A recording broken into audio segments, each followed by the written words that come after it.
Okay, we'll start tonight's City of Olivet's Planning and Community Design Commission for May 1st to order. Mr. Secretary, please call a roll. Yes. Member Tim Spiegelglass. Present.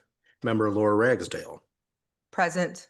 Member Petrie Powell, absent. No, I'm here. Oh, sorry, Petrie, I wasn't. I'm here on Zoom. Okay. Thanks for attending online, Let Petrie. the record Well, I reflect. didn't want to infect anybody because I've got a little bit of a sore throat, so Good, you won't good. hear much from me tonight. Secretary Sam Wallach present and Chairman Rob Jagel. Present. Let it also be known that our City Council Liaison, new council member Brian Lewis is in attendance, as well as our staff liaisons, Carlos Trejo, the City of Olivet's Planning and Community Development Department's Director, Dawn Doty, Senior Planner, and Jack Carswell, Planning and Zoning Administrator.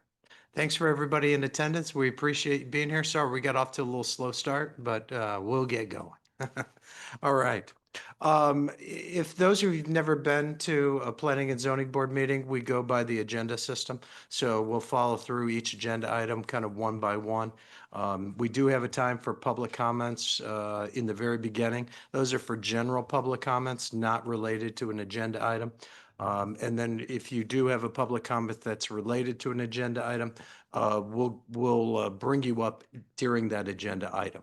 How we do it with, when the item is brought up, staff will review the petition, go over it. There'll be some question and answers with commission members and staff, and then we typically bring on the petitioner to talk. And then afterwards, we ask for public comments related to that item. We do ask that the public comments be no more than 3 minutes, just to be respectful of everybody's time and to make things move a little faster. Tonight's seems to be less crowded, which is good, but we've had some big meetings where it goes late. So we appreciate everybody's patience and try to be as concise and short as possible. So that'd be great. All right, Carlos, did I miss anything? Do we have No, sir. anybody online besides Petrie? This moment, no, sir. Okay, good. Then I'll skip the review for the online stuff. So good. So we'll move on to public comments. Are there any general public comments? Sir, come on up. Hello. Please state your name and address for the record too. My name is Luke Bland. I'm a resident of Bridgeton. I live at 3301 Greenbridge Drive, Bridgeton, Missouri. Great. So the reason why I came in here tonight is I'm a small business owner here in St. Louis County, also in St. Charles. And I do laundromats. I own a small chain. I was looking at trying to, spread out into the area. Olivet seems like a pretty good target for me. There's a building that's for sale very close. I think it would be a nice fit. After talking to Dawn, nice to meet you. I found out that your ordinances are not very beneficial for a laundromat. Anything below 5,000 square feet needs to get a special use permit. Not a big deal. But when I dug into the ordinances a little bit deeper, I find out that some of the equipment recommendations are, stifling for me as a businessman. Such as? It's limited to a 50-pound use washing machine, which is a pretty standard size washing machine in commercial laundromats nowadays. I actually have machinery that goes up to 100 pounds.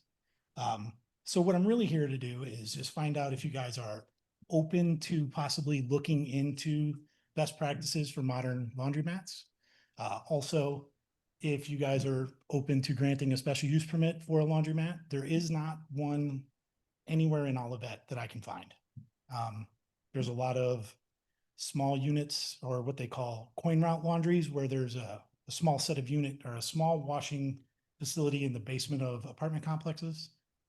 All that equipment doesn't really apply to the ordinances. So I'm just here to introduce myself and just see what I can do, see if there's any type of interest in broadening the ordinance to open it up for people like myself.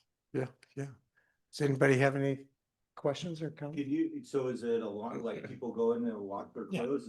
Is It's your traditional coin laundry. Okay. Most of my facilities, I have a couple that are unattended. That's not what I intend to build over here. I intend to build a 5,500 square foot style store. It's going to encompass somewhere around 40 or 50 laundry pockets, which refers to the actual wash machines. It'll actually be a destination laundry. It'll bring people in from about 5 miles in every direction. It's going to be very modern, very new. We're not even going to use quarters. It's going to be card and coin and phone payment systems only.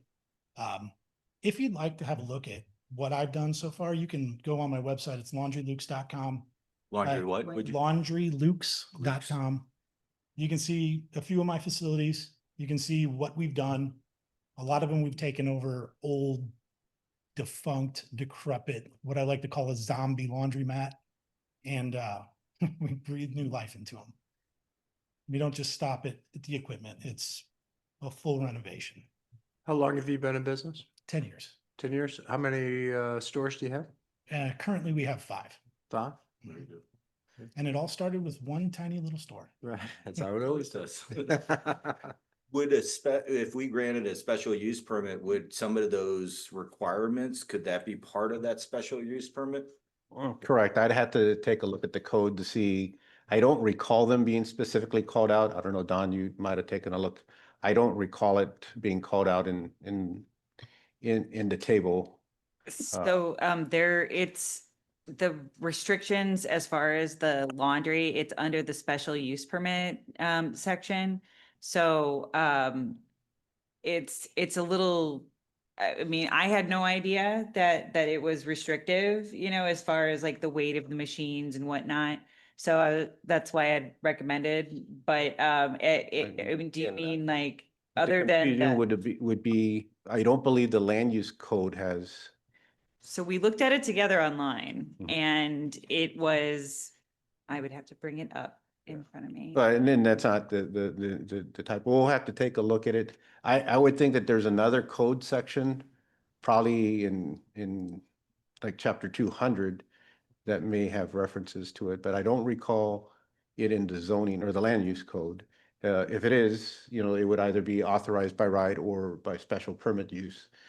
Through a special permit, yes, the city maintains the ability to place additional requirements or restrictions on the use to mitigate any type of spillovers or make it sure it's consistent with our comprehensive plan, really, in there.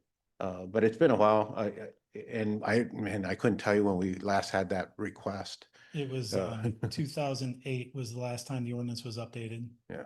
From Well, and that's when it went to more like from paper to an online is what it reflects. So, but in terms of amendments or so, it's something I'd have to take a closer look. Yeah, I mean, I think there are some regulations to coin operated machinery, yeah, but not in the land use code. okay.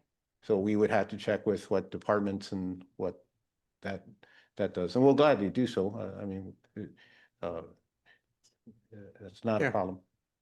I don't think anybody's completely opposed to it, but it also would like to see what, your site. So thank yeah. you for giving the, This is a very preliminary. Yeah. Before I Yeah. went spending any more of my time, I was like, let's see what the city says.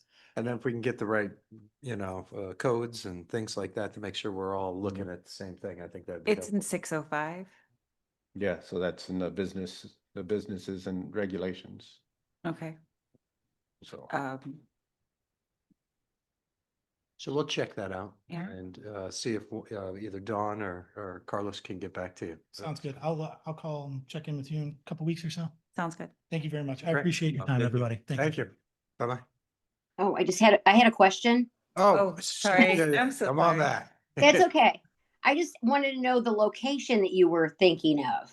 I'm actually looking for anywhere right here in the business quarter, right on Olive Road. The only building I can find right now is the ABC Trading Building, just like a block away. Yes. Mhm. It's a little big, but it is doable. That's about it so far. Like I said, I haven't spent too much time digging into it yet. Right. So we'll get there though. Thank you very Thank much. you. Thank you. Anything else? Nope. Appreciate your Very time. good. Thank you. All right. Is there any other public comments in the audience? Seeing none, Carlos, should we just check online real quick? Nope, there's nobody online. We do have a couple of public items to bring forward. Perfect. Again, the city of Olivet is going to be adopting the 2021 ICC building codes beginning July 1, 2025. So all permits coming in after July 1 will have to comply with the 2021 building codes. Again, we contract with St. Louis County regarding mechanical, electrical, and plumbing, and the county is still under the 2015 codes for those aspects, and they'll continue to inspect those under those respective codes.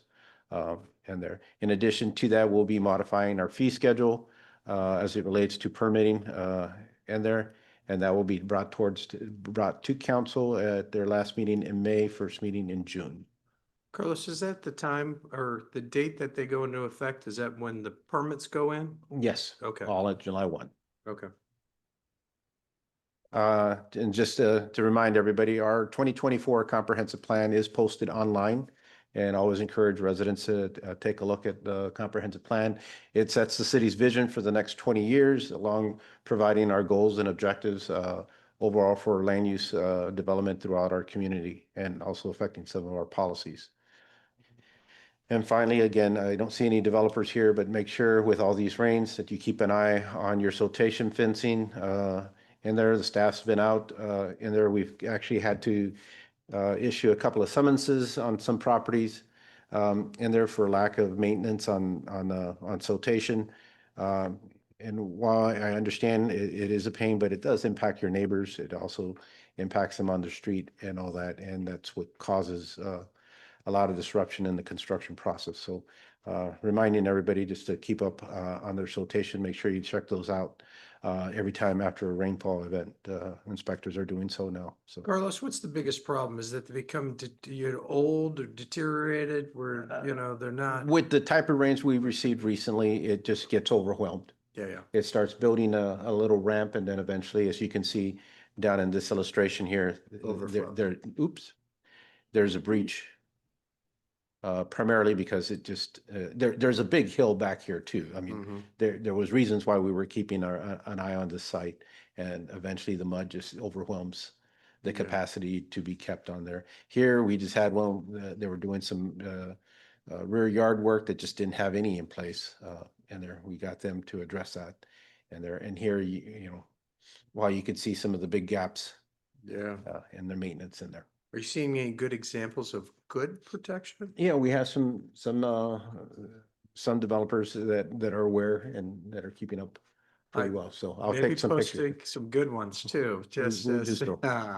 We'll have those. Steer for you to the next- right direction. With the way this week's been, we'll find you some sites easily. So Good. All right, fantastic. Any other comment? Any other public notices? no, sir. Okay, good. We'll move on to old business. Item A, 15 Bon Air Drive. Is this Carlos or is this? All right, Jack? So Oh, Carl. yeah, I think so. So again, we're going to be requesting deferral on this petition as the developer and the subdivision kind of work out some of their processes and requirements in there. It looks like things have, last talking with a representative of the association, that there's been an agreement. The developer has, I've contacted the developer. They'll be getting me the plan revisions next week, and then we will bring this forward on to the May 15th meeting. And we do have a representative of the association here. They'll probably be at the next meeting too, but it sounds like everybody's worked cordially That's on the great. process. One of the things I'll note, just so everybody's aware, is like there are, each subdivision for the most part has its own regulations in place. It is the responsibility of the subdivision to enforce those regulations. Bon Air is a pretty well-established association, been pretty active, especially since they've seen some recent construction, even going back to 2012 or so. And they're pretty well set, better set than some other subdivisions that we've had come in here. So we always appreciate when they work with the developer and the developer works with them. And in this case, hopefully this has been a good experience.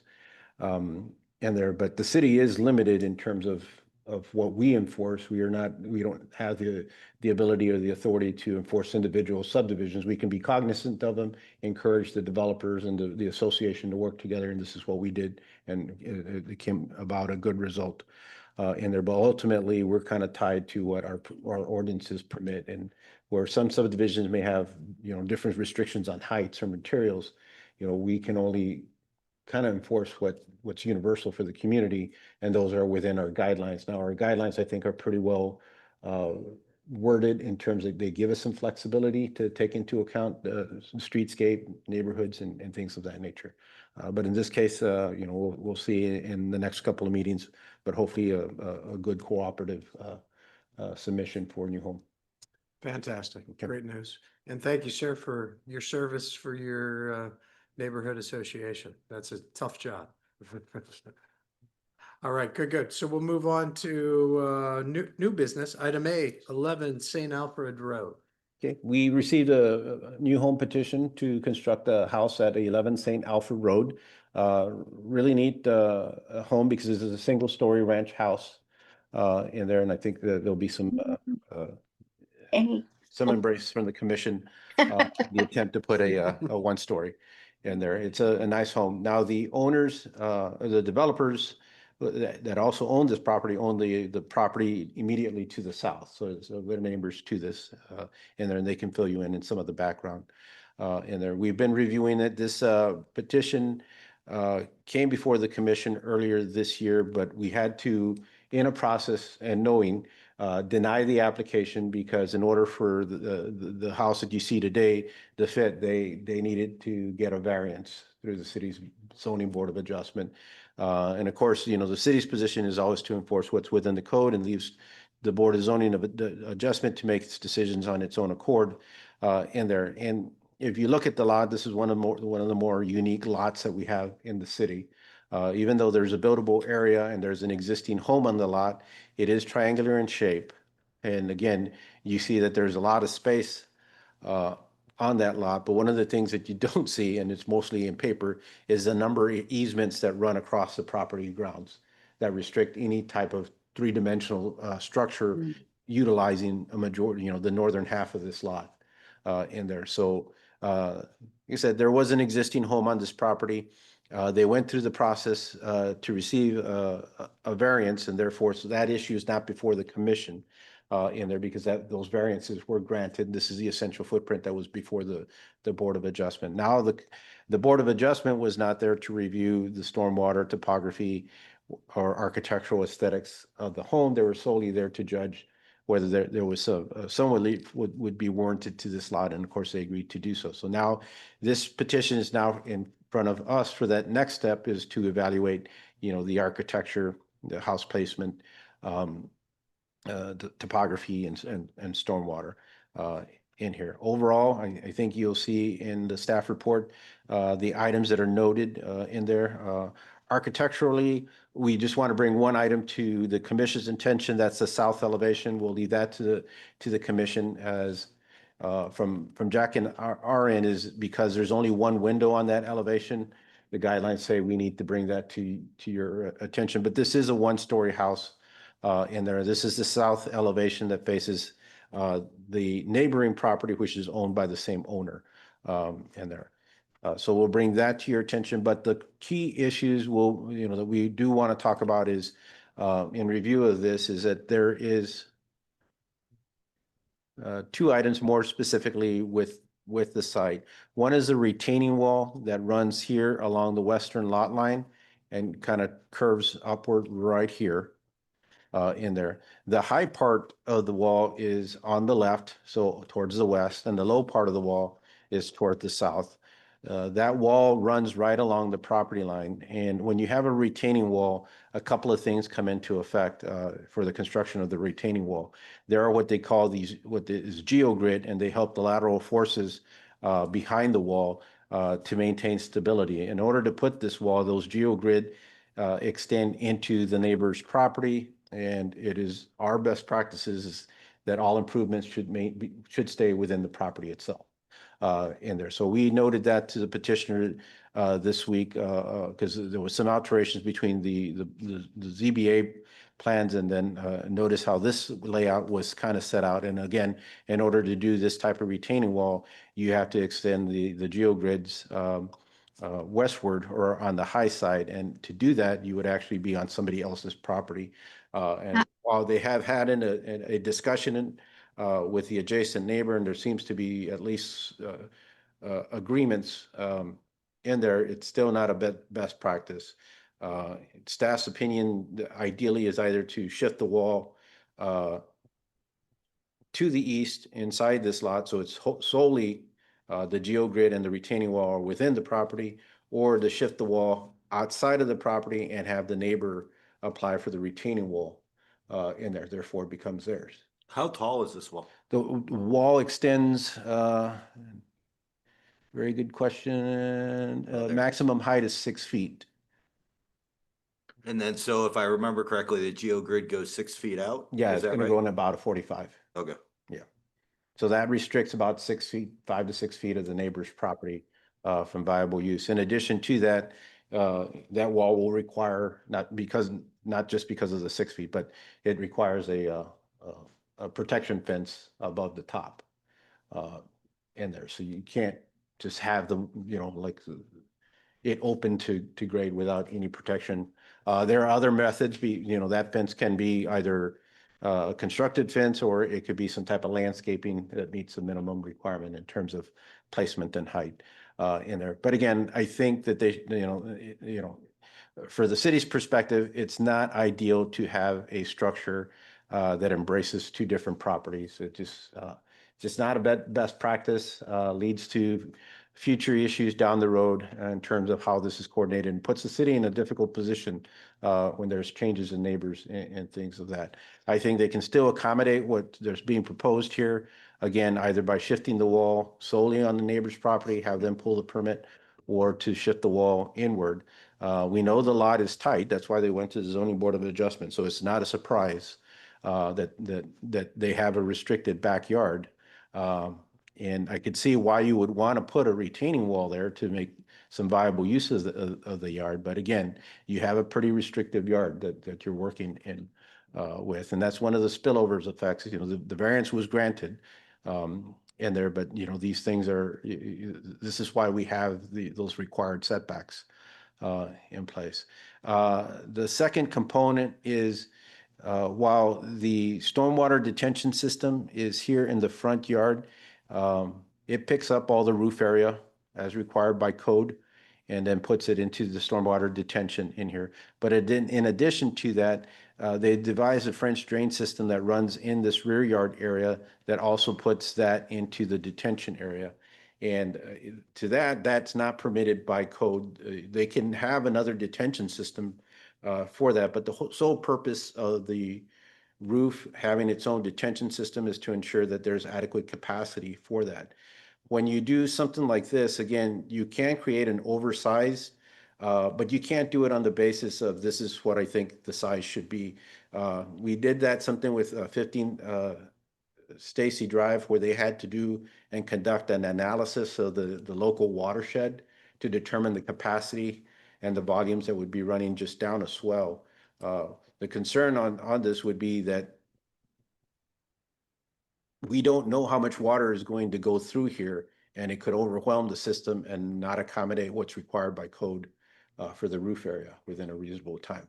There are other opportunities to provide another detention system, and that actually would be a good utilization of some of the easement area out here for its placement.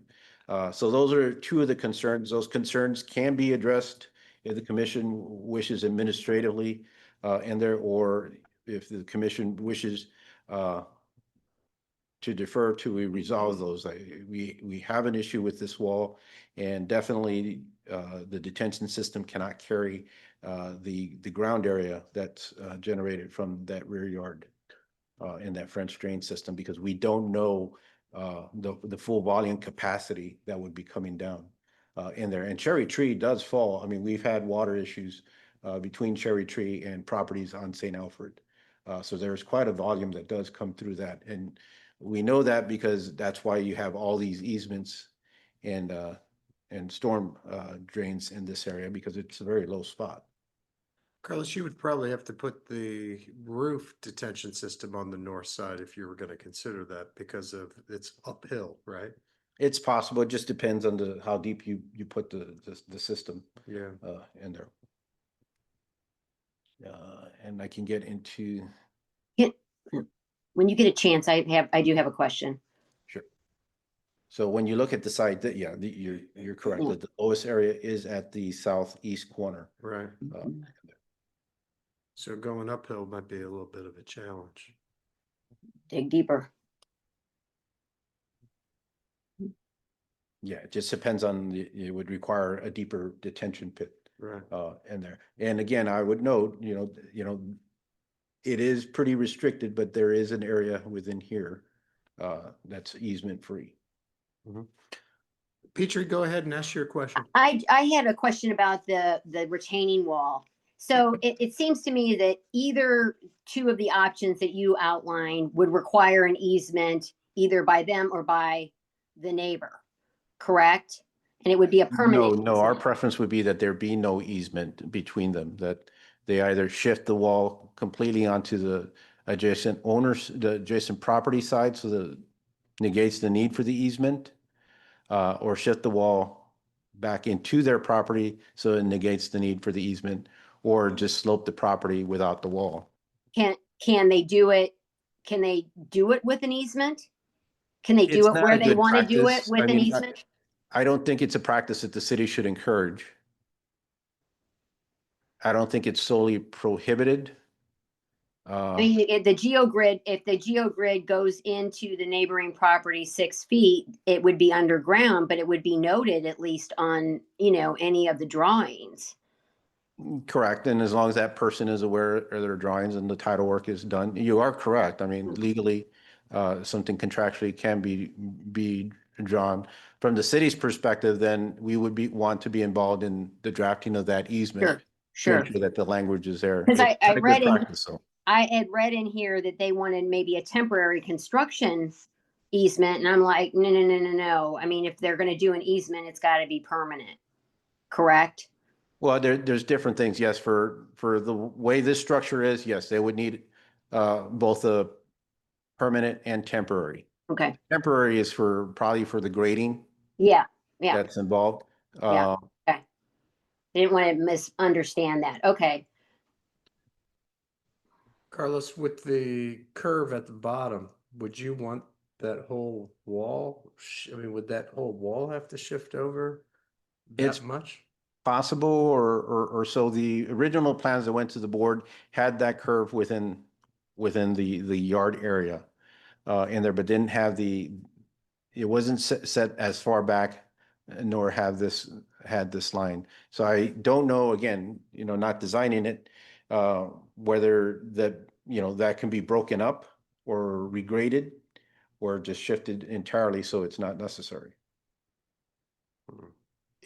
And I think I remember 3 foot is the rule for GeoGrid, correct? That I believe so. above Oh, I 3 thought it feet, was you have to 6. have GeoGrid. So maybe if they shift the wall to the right a little bit, they could get rid of that and get it down a little bit. So you might only have to shift it. like Shift it a little bit if you could get it down and everything. No, it's too much. Mm. Hmm. Is that marking at the triangle number 2, 15.86? Is that the distance between the retaining wall and that line, the setback line, I guess that is? That's the distance from that corner of the house to the property line. Oh, okay, okay. I wasn't sure. Okay. No, good question. Okay, right now, is there any more questions or discussion with Carlos? I don't know if we have an answer on this one, right now, or discussion. So I think if there's no more further discussion, we should bring on the petitioner and see. One more item to point out was on just, again, we're obligated to bring these to the commission's attention, was on tree preservation and replacement. And Oh, yeah, I I did see. receive the arborist report on this, but there were 22 trees that were identified and 18 are being removed in there. There's a variety of health, the majority of them are in good shape. And 2 trees are proposed to be replaced. Now, again, this property is unique in there and does warrant some, you know, I don't think that there would be an expectation for one, even 1 to 2 in there, but be cognizant because of the easements that run through the property that it may be difficult to place any additional trees on that site. Would the tree plan that they have meet what we're looking at in terms of a new tree preservation No, and program? that's why we wanted to bring it to your attention. Okay. And again, that is not code. It's just the guidance that we've been Sure. kind of pushing. Okay. There. And again, I think it also shows that in some situations, it is going to be difficult. And we looked at, you know, how much, you know, it is, you know, inside, you know, for the house to have that many trees, you know, but there are some areas that make it difficult to do any plantings, and especially on the northern end where you have all these easements, it's not a good practice to be putting more trees in there just for the purposes of pretty trees. They are proposing, I believe, 2 along the front of the house here, but we'll leave it to the commission if they're comfortable with that. Carlos, which trees are they keeping and which trees are they taking out? Let me go back to, I don't believe, sure, Trying to, I think John, oh, okay. I'm gonna have Jack Yeah, come up. okay. Are you good now on that, or do you need me to go further into the tree stuff? I got it. Okay, sweet. All right, yeah, thank you. Mr. Obvious. All right, good. Commissioner Powell, can you see the tree study up? Okay, yeah, I see Okay. it on the screen, so I that's just want to make good. sure. All right. Okay, thank you. So Okay. you see the greens showing the to be removed. Mhm. And they do, it's a very well crafted arborist report with the different, you know, with the health of the trees and the sizes. And then 1 and 2 would be the replacements. These here are the ones that would be maintained, right? The A, B, C, which are in this north end, that's why I Mhm. don't think it's in any Yeah. way trying to put more trees up here Makes sense. in there. It also makes sense not to remove trees since nothing's going on in there construction wise. Absolutely. Okay. Anyone have any questions about the tree report? Okay, so at this point in time, I'd like to bring the petitioners up. And just as a reminder, make sure the microphone's on and state your name and address for the record. Jeff Eichholz, 15, is the microphone on? I don't know. It doesn't, Yeah, double check it out. Green. There, it's yeah, but it's very faint, Jeff, on there. it's There. not. Good. Petrie, can you hear Mr.? Yes, Okay. I think so, yes. Okay. Jeff Eichholz, 15 St. Alfred Road. First of all, thank you all once again for your service to the city. This is a very detailed commission that you are all a part of, and the schedules every other week kind of blows my mind a little bit with everything else that I have going on. So thank you very much for that. As well to the staff. It's not easy for you either. So appreciate your service. So a couple of things that we wanted to address, and happy to take any questions as well.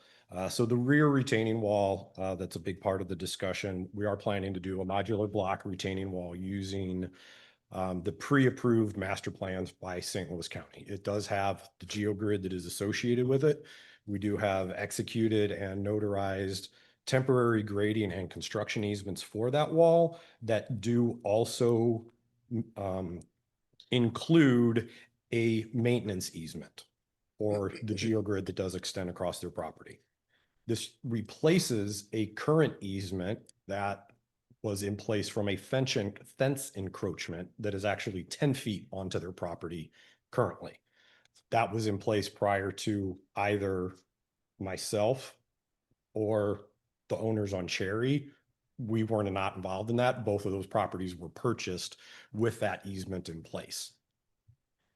I do want to take note of, I'm not sure that there is the legal purview for the city to be involved in the language that is associated with those easements between 2 parties by which the city is not a party to that agreement. So I just want to have that noted for the record. In addition, regarding some of the stormwater discussion, we would like clarification on what part of the code specifically prohibits the backyard runoff from going into that system. If the calculation assumes the same rainfall that goes onto the roof, goes onto the backyard, and that runoff is maintained. I mean, that to me would be part of the stormwater assessment, which to my understanding has not been completed. In our discussions with THD, the backyard area was part of that calculation based upon those same storm requirements that are outlined in the city guide, and nothing in terms of the code has been interpreted as not being allowed to do that. The code indicates that the detention system has to accommodate the entire roof area. We have not found, nor have we been provided guidance to point to the specific area of the code that says you cannot exceed that, assuming that that calculation is also in place. So we would like some clarification on that. How much area of the rear yard did you calculate? I believe it's that entire backyard area. So the plan is to put a synthetic turf right. In that area, and it was that entire synthetic turf area that was part of that calculation. I don't have those specific numbers in front of me. Because we have a lot of drainage that runs, from other properties. Well, so we are grading on the Cherry property to direct that runoff essentially around the house to, I'm going to call it up based upon the pictures of where we were, because I don't know the entire, the directions around that, because part of that easement that runs between the triangle portion where we're keeping the trees and where the house is, there's an MSD sewer inlet in there. And so the runoff from the property behind us coming down from Cherry is being directed towards that MSD sewer inlet. So the expectation is not that water or runoff or rainfall from Cherry is going to end up on 11 St. Alfred based upon the grading plan. Yeah. What about the north side of the driveway? Where does that drain to? That's going to go towards that inlet as well. And is that calculated in the calculation? That is not being directed towards the runoff. Okay, so the north side of the property, where does that drain to? The north side of the property is not going to have any grading impact because it's all outside of the construction area. Yeah. There's actually tree construction or tree protection fencing that's going over that whole north triangle. Agreed. And all of the current storm runoff goes into that inlet already today. Goes into The MSD stormwater inlet. okay. The MSD stormwater. So it doesn't inlet. cross over the driveway or anything like that? Okay. When you turned in the stormwater calculations, did you show the area? I believe they did. I mean, THD did them. We did Yeah. not have him here today because there is not a stormwater report to talk to. But from my understanding with him, it was the entire backyard area that was utilized in that calculation that you kind of see shaded there in the back. Have we had a stormwater consultant, Carlos? No, sir. No So- review on this one yet. Okay, Until, yeah. but they've sent all the calculations and things like that. Yeah, and the calculations are noted, in there, and they're identifying them here. You can see as D.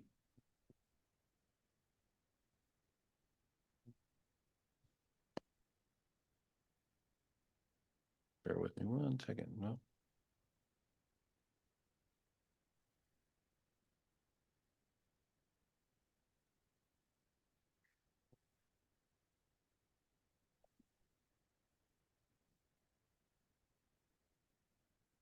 This is the area that they're showing within this zone, within the property boundaries.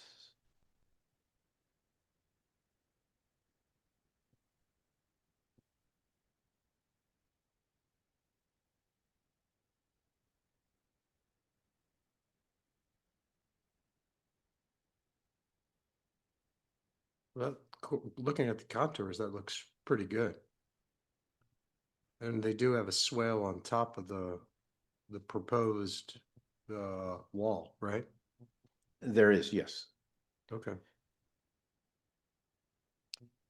And there is the inlet, if you can see kind of in A, there's a little square kind of in the middle with an arrow. That's the sewer inlet. That's the MSD sewer Gotcha. inlet. Gotcha. Okay. So your detention, the detention area labeled here was calculated for the roof and the backyard. Am I understanding that right?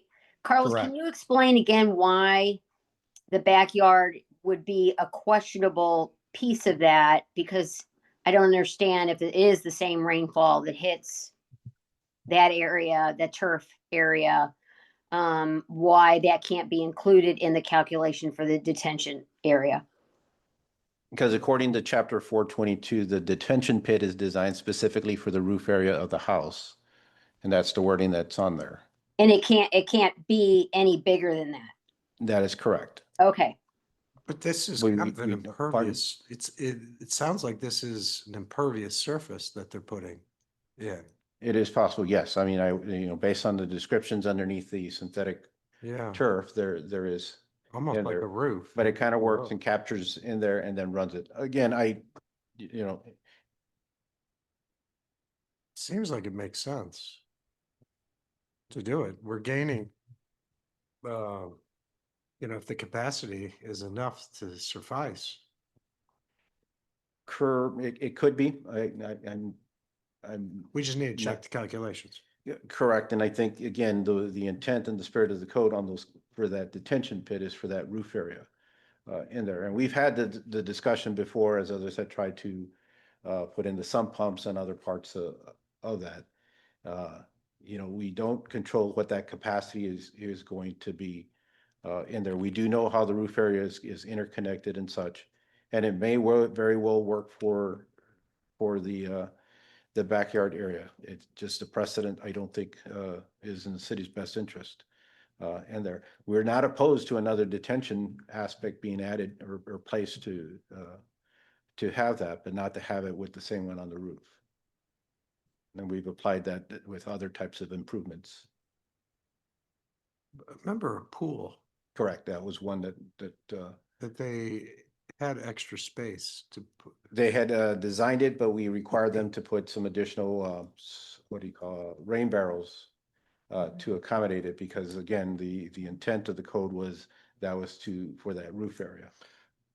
So if you separated the roof, then had the rear yard, and did separate calculations, and you put those side by side, what's the difference? Yeah, I don't know how that would work because of how they're kind of interconnected, or what would keep the voids, split apart.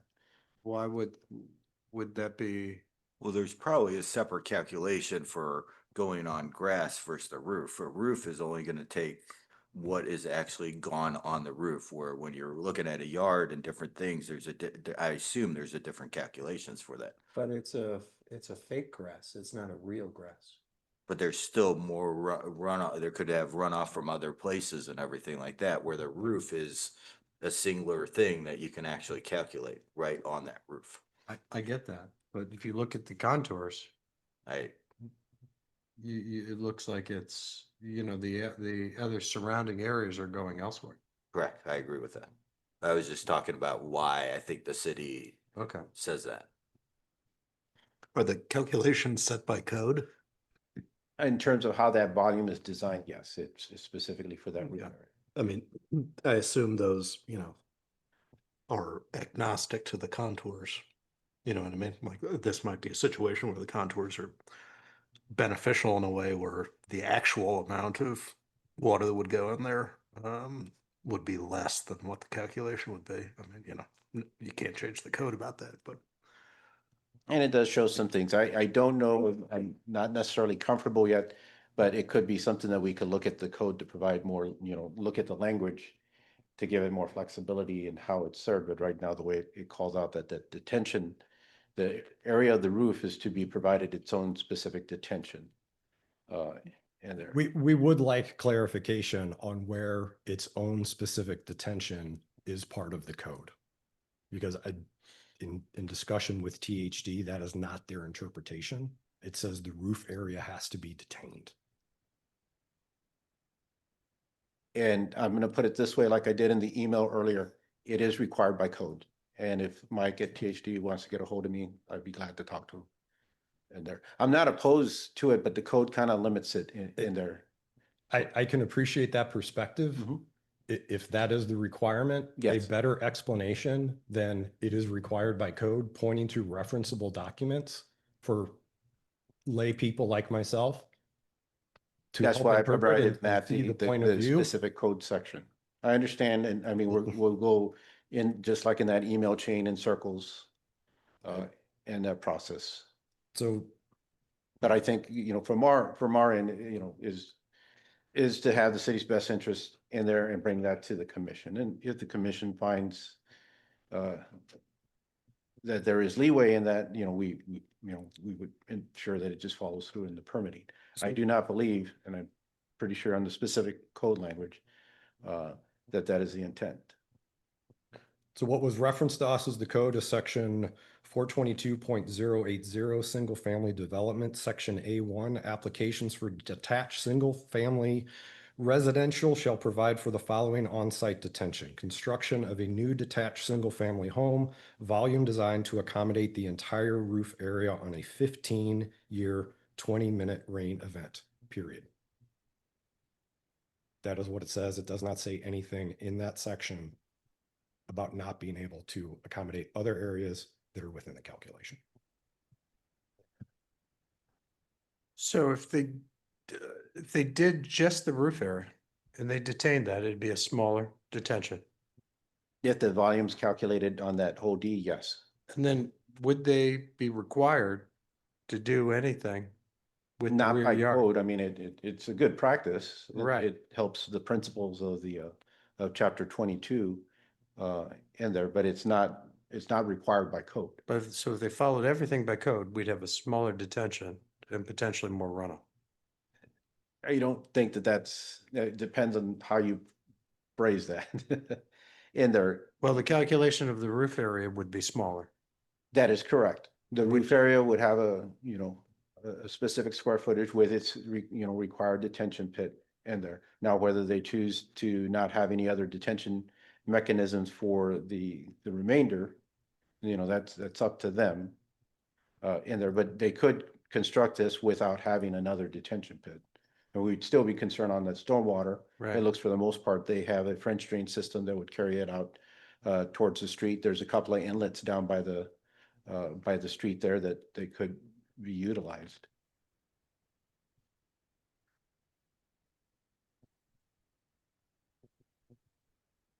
Okay. Since, go ahead. I think we should ask the stormwater consultants on their Yeah. opinion. I think that's where we are right now. Yeah, agreed. Is that gonna be a problem with you for schedules or things like that?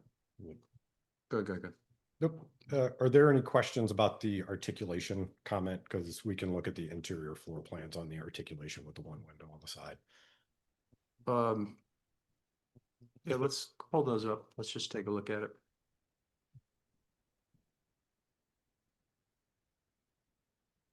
So that's into a bedroom.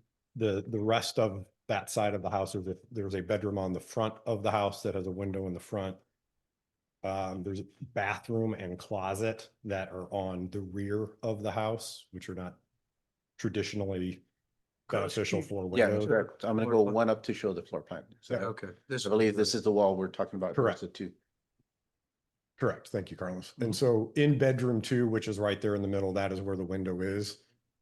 We have closet, shower, toilet area in the master bedroom at the top, and then a window and bedroom layout design with a window in the front. Additionally, that side of the house does abut our driveway and garage, which we have exterior coach lights on early in the morning, late in the evening. For those of, I was part of the Board of Appeals that kind of looked at all the waivers and things like that. So we were given a lot of background on the construction of the house. And I think it might be beneficial if you kind of just briefly kind of walk through. Sure.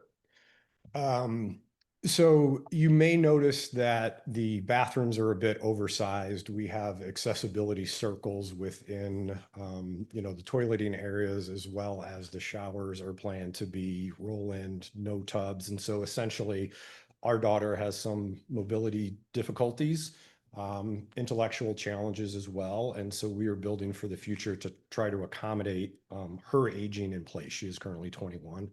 And anticipating that at some point in time, she may need a wheelchair. Therefore, hallways are 4 feet wide. We haven't gotten to the design of handrails and things like that, but that is the intent of this entire design. Secondarily, there are going to be accommodations for other potentially mobilely challenged individuals in those other bedrooms to also, accommodate their mobility needs. If you're unaware, accessible, affordable housing is a big challenge for those that have those needs. And so not only are we passionate, we're trying to work with the city in order to get it. We understand that it's a very, odd lot design. But that is the intent around the project. And frankly, also part of having turf in the backyard. You can have some usable area that's not grass. If they end up in a wheelchair, you have some outdoor space, some of those types of things. So we're trying to be pretty forward thinking and try to plan about this. And our neighbors have been extremely supportive and accommodating with our requests. And I will say are happy that a 1-story house is going in to replace a 1-story house. And you've had discussions with the adjacent neighbor about the wall and stuff like Yeah, that. yes, we have signed and notarized easement for temporary construction as well as ongoing maintenance for them. And because of some of the runoff from Cherry, our neighbors at 4 Cherry have also given us a temporary grading easement to work on their property to direct it all appropriately. Gotcha. I can also add from a tree standpoint, like we're working with our neighbors to replace some of the trees on their property, perhaps offer some screening in that maintenance area, or, how their side of the house comes against the rear of the house. So there is screening there as well. Okay, good. As it relates to the articulation on that side, because it's a 1-story house, I personally don't have too much of an issue with only one window on that side. No, I With don't. it. I don't have. If an it was issue. 2 stories and it was a giant wall of siding, that'd be a Yeah. different story, but one story, I don't have a problem. I agree. I agree. Especially Kudos. you guys are the neighbors. Yes. Here are the neighbors. All right. Anything else? So we have the issue with the stormwater, the wall. Do we need to talk a little bit more about that wall? I think we defer to them with the stormwater and the wall to figure out administratively. Yeah, but there's a disagreement right now.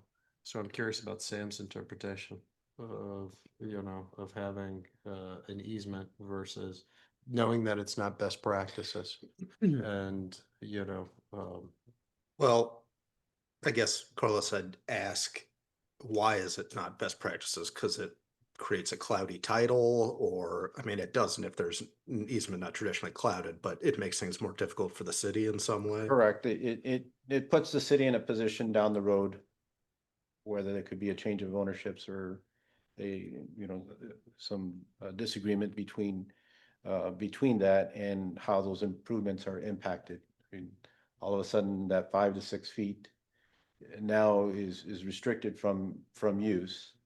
And the city's perspective is we want to make sure that the agreement is clear and also holds harmless the city, that this, that Yeah. of these type of disputes Yeah. in there.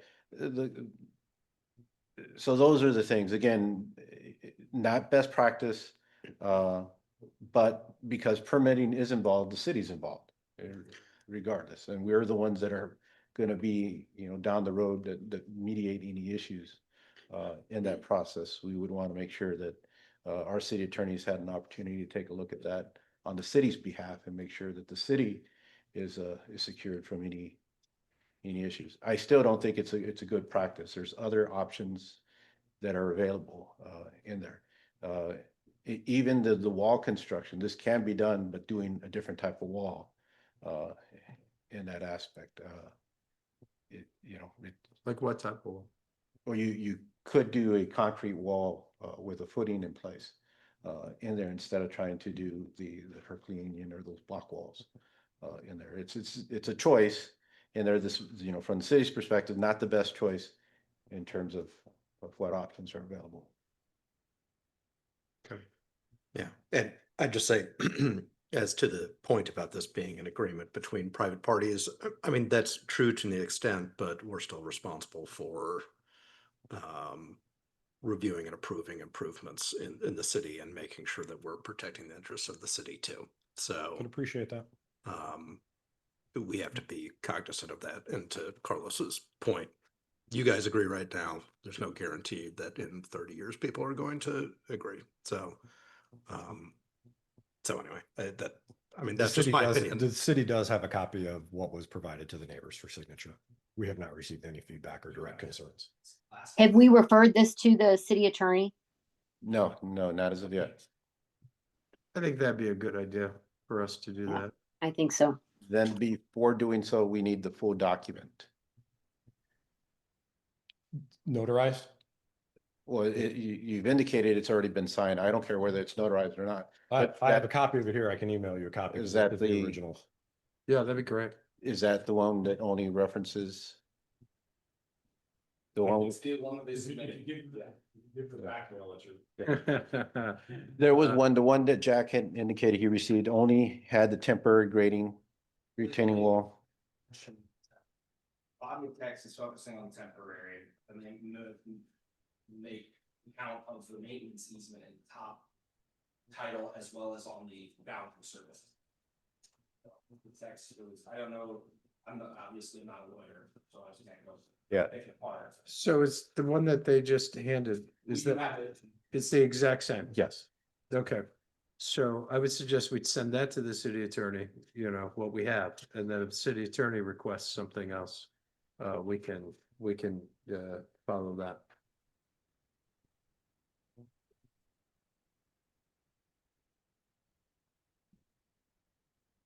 Okay. Okay, any more? Oh, yeah, good idea. Petrie, do you have any questions? I did have one question and maybe it's, I'm not seeing it with the building or, where the lot or the building lines are. Is there a way that the house could be moved, I guess, eastward, or is it eastward toward the street? So that there is room to move the retaining wall fully onto the property? Or are we set where it is and we can't really change that? I'm just thinking, out loud for, Yeah.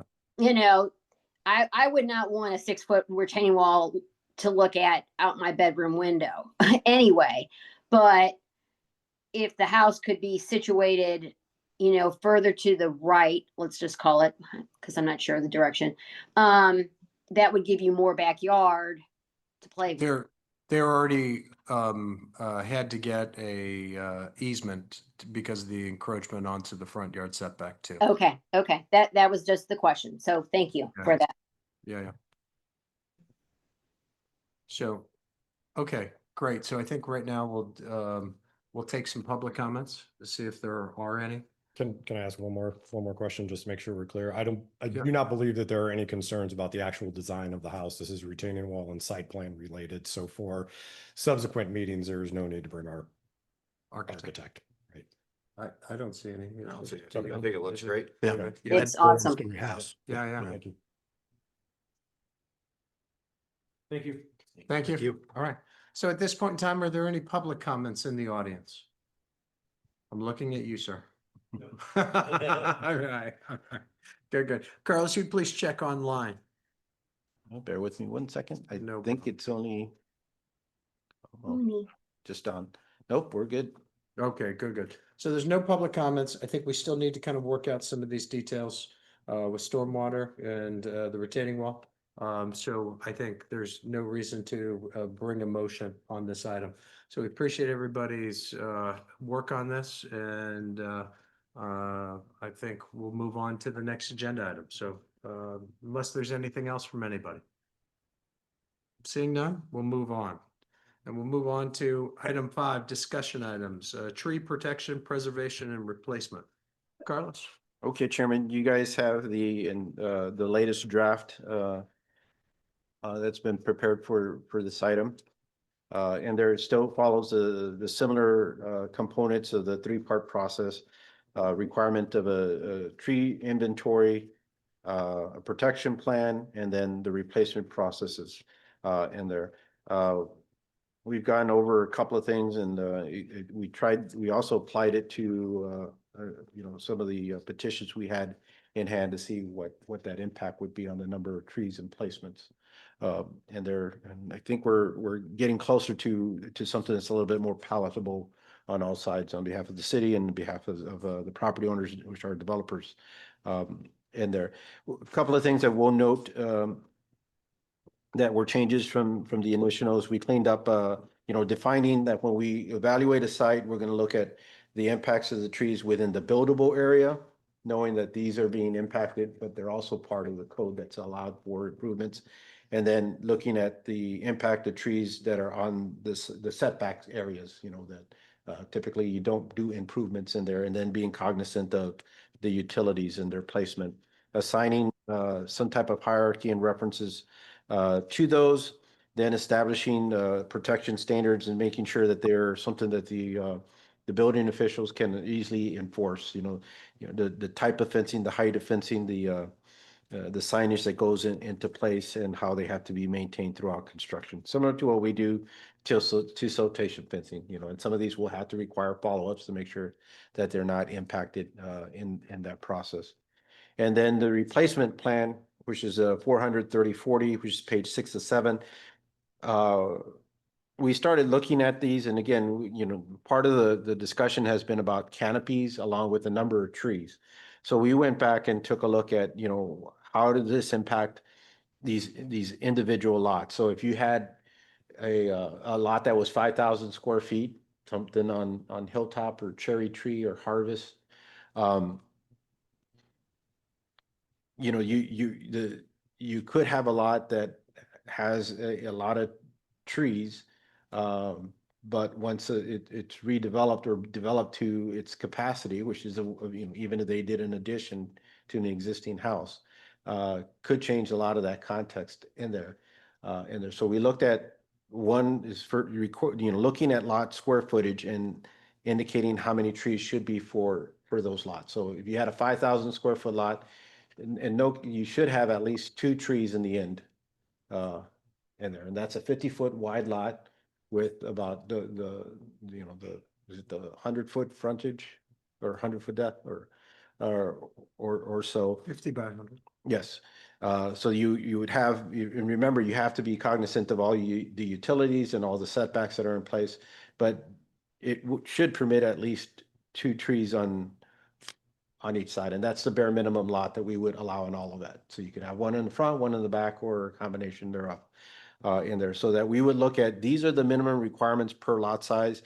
That requirement would be equitable. So as the lot got bigger, the number of tree, the area dedicated to tree would decrease or increase in there. And then we would look at the calculation requirements of how many trees you're removing. And in the end, we would tally the total, subtract those that they're keeping from that total, and then that would result in what the end requirement was. Now, we did apply it to 11 St. Alfred, just out of there, because I think it was a good case study in there because of the unique contents of the slot. And it has nothing to do with the way that the petition's been submitted in there. But based on what was removed, we told you about the 22 trees and 18 are going to get removed. And there were in various sizes and health. It's just that the numbers seem pretty drastic, and that's what we're going to see in there. But once you calculated just based on the replacement requirements, they would require over 9 trees, I think is what we came up with. And there, which seemed kind of like, the concern was that we were kind of requiring too much, even though 9 out of 22 sounds like, hey, what's wrong with that? But what we weren't taking into account were the trees that they were leaving. So that would bring that down to, from that 9, I think they're gonna have 3 or 4 trees, let's say it's 4, to adding 5 trees. But again, this is a unique site and it's pretty tight in there, and I don't know what the merits would be for adding all 5 trees. So we adjusted the point system, and then we allowed for the subtraction of those that you keep. And I think this gave it a little bit more palatable. This isn't going to apply to this because this is not law, but with the trees that they're keeping, they would probably be required about 3 trees, and they're putting at least 2 in that process. So it was a little bit, I think, Good exercise. it took into some of the constraints and the sizes into account, and we will apply it to a couple other lots at your next meeting, so you Yeah. can see those differences. And I think we're getting closer to something that again meets the city's goal in trying to maintain this urban canopy, and then something that's palatable, and then also easy for staff to be able to enforce over time. So Go ahead, bro. Can I ask a question? Can I ask a question? Yes, go Um, ahead, Petrie. Okay, on the canopy, if you have a fully grown tree and it has its canopy, whatever that is, and you're going to replace that tree through whatever technical requirements we're doing here, we're not expecting the canopy of a new tree to be on day one the same size and canopy of the existing tree, correct? Or is it the canopy that will be happening when that tree is fully grown? Does that make sense? yes, a very good question. In terms that the intent of the ordinance is not to replace the canopy coverage with the same canopy coverage, but to get closer to, when it does mature, closer to that original coverage. Okay, I just want to make sure that that was what Absolutely. it was. Chairman. Go, yeah, sorry, Brian. It's okay. Carlos, I'm curious, at the top where it says regulations apply, what defines significant improvements? How do we define that?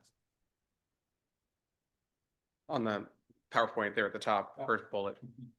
Apply to new homes, significant improvements. I'm just curious what significant improvements means. That would be any addition or accessory structure that is 1,200 square feet or more.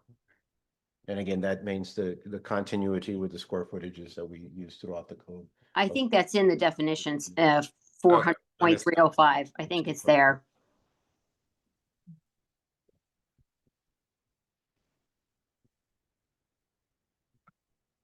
I got a question, or just a thought.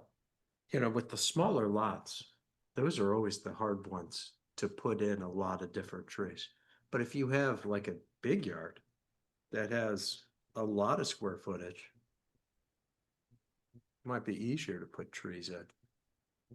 So maybe then having, and I don't know how this works, but more, higher number for the larger square footages. Just a thought. There are some tiers for lot size,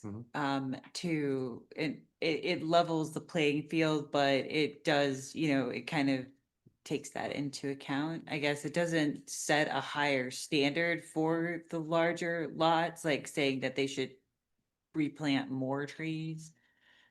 It looks It like they kinda gradually get less. But no, it kind of does, because it does every however many feet of the lot, that's how many trees you have to have. Right, but Right. then it switches from every, for under 10,000.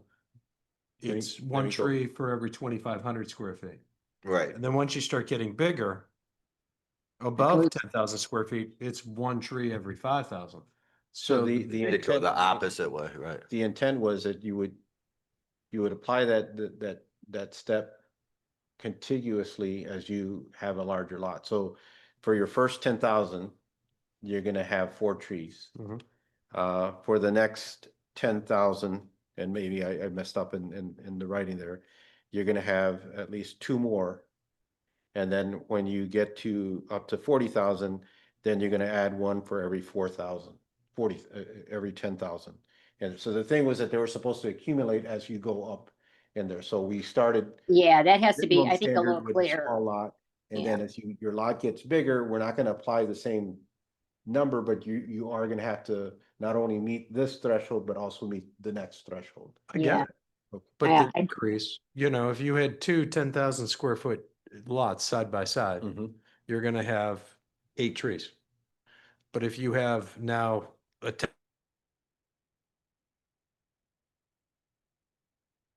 I've lost audio.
I have closed caption, so I can at least see what's being said, but I don't know if you can hear me.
Plan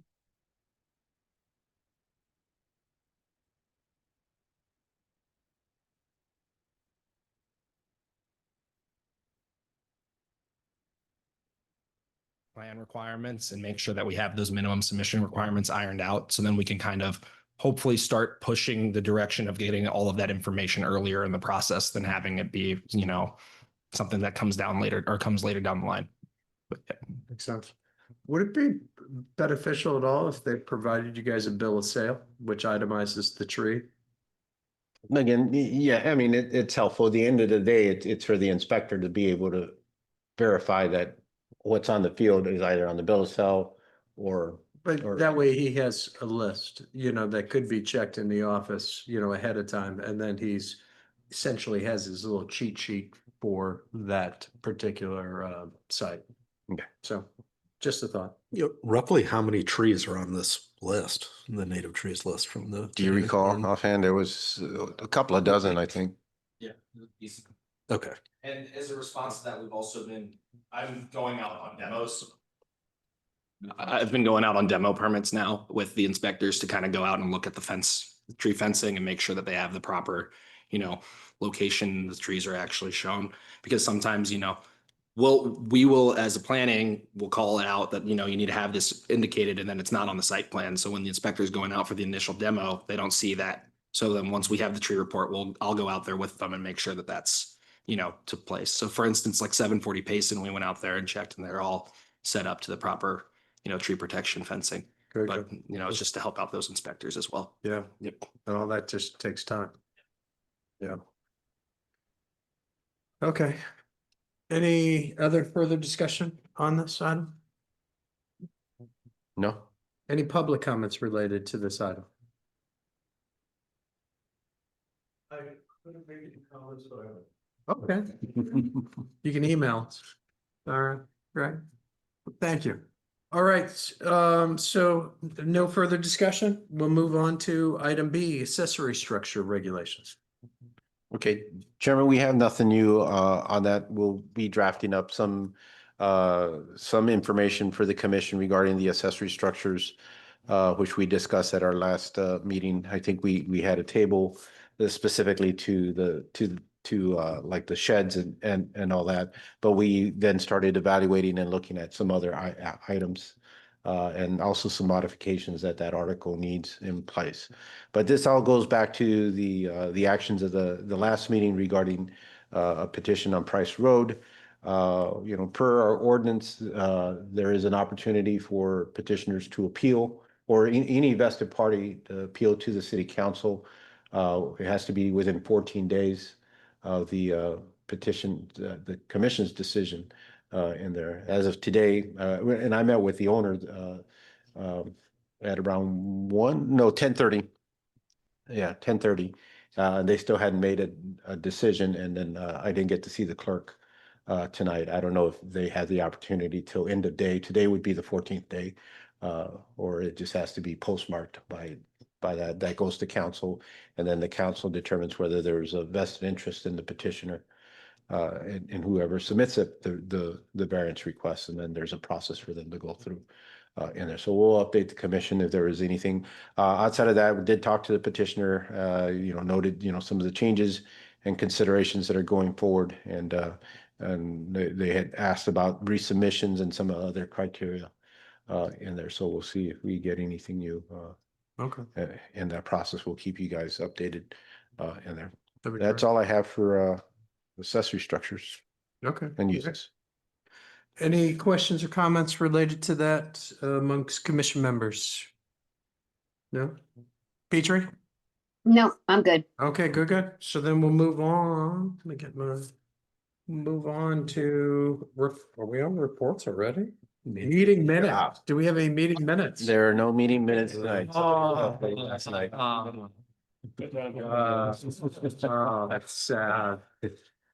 Okay, well, guess we'll move on to reports. Carlos. A couple of things. Of course, this weekend is the Centennial Greenway grand opening for the segment from Dealman up to the Five Oaks. So we're excited about that. It's a great, and there's some one of our staff members took some drone shots of that, and it's really neat. And if you go past where the pavilion is at in Indian Meadows Park to the point to where you get into Worson Park, you feel like you're out, like way out west.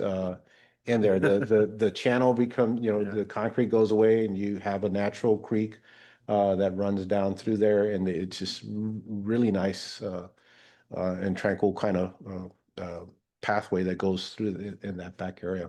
We're very lucky to have that come through here. Council meetings are posted in here along with other events, including Party in the Park.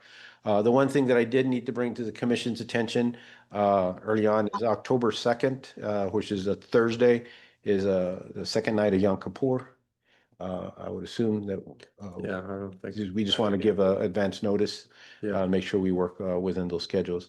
The other thing that I'll note, we are down to 5 commission members with Mr. Lewis now becoming Councilperson Lewis in there, and then we had the vacancy for an architect type of position in there, and we're looking for architects. If you have any neighbors or know that would like to volunteer in there. So what I'm trying to say is like, so, if any member Landscape has- architects as well.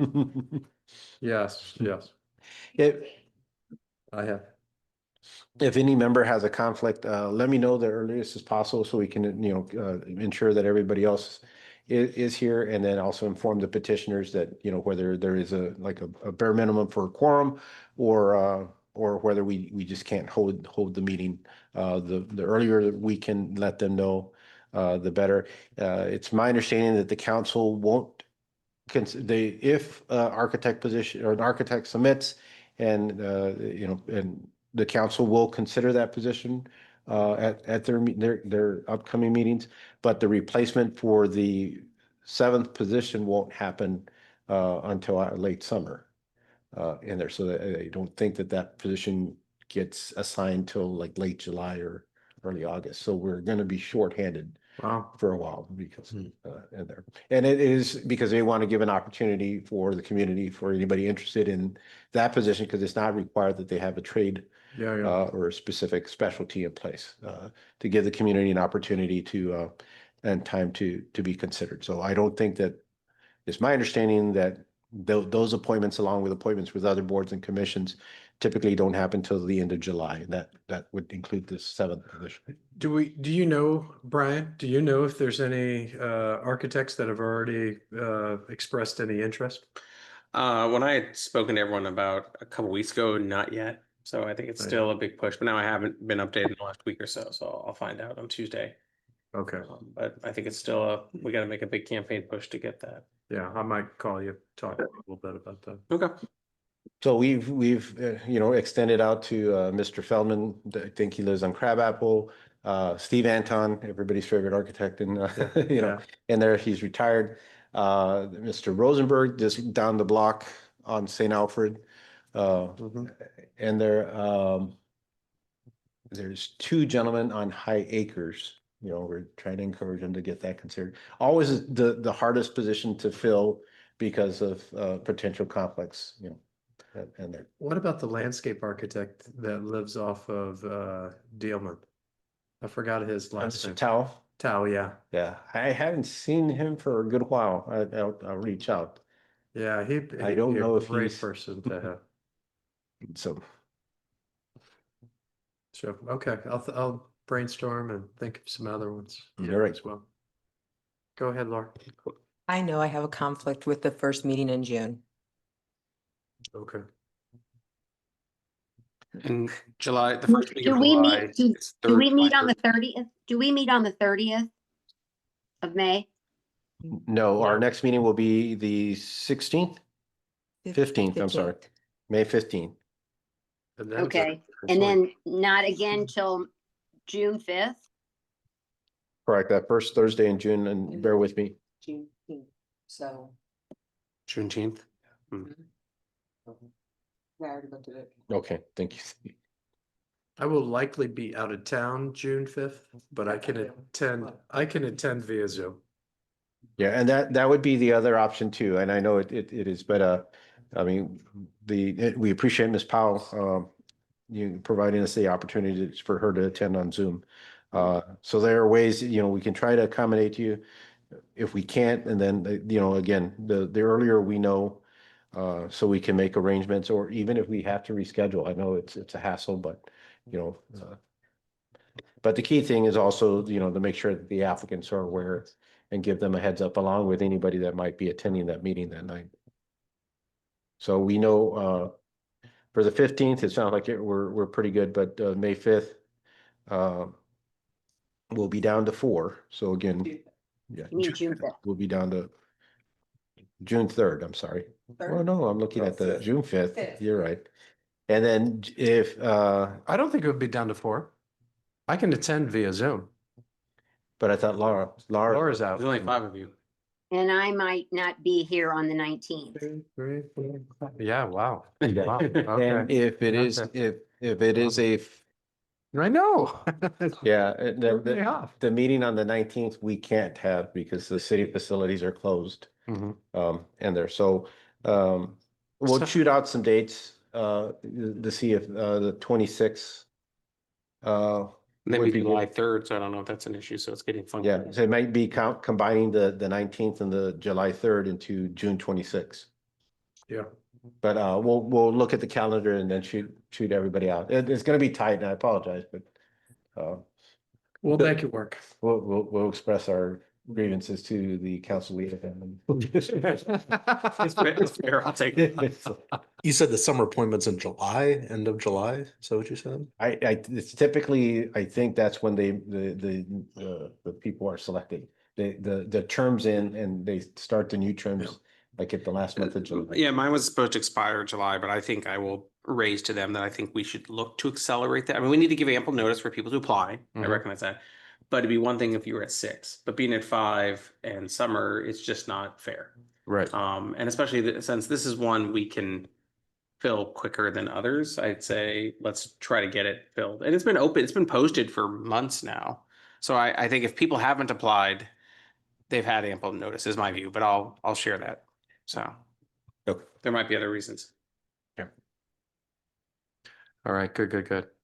Chairman, that's all I had unless there was any questions. All right. So, Do you have an update from the council? I assumed it. well, hey, who's running this meeting? And your mic's not even on, so, Who is running this meeting? wow. I wanted to make this a special announcement. Brian's.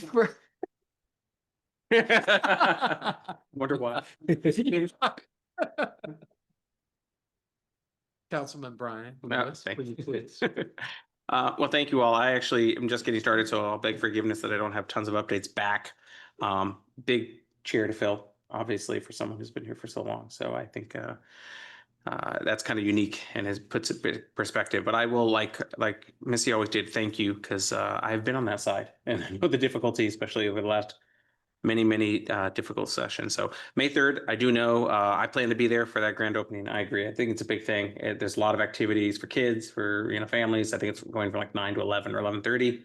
So please stop by. Hopefully the rain will hold out. Be a big issue. And then I will inquire about the position to see if that is an option to get it filled sooner and see where it goes. That'd be great, Brian. Yeah. Thanks. That's what I got. All right, good, good. Any other, anybody else want to interrupt? Seeing no further comments or questions, we'll close this meeting at 8:32. Thanks. Thank you, Petrie. Thank you. Go ahead and close. Thanks, Petrie. Uh-huh. John, sorry.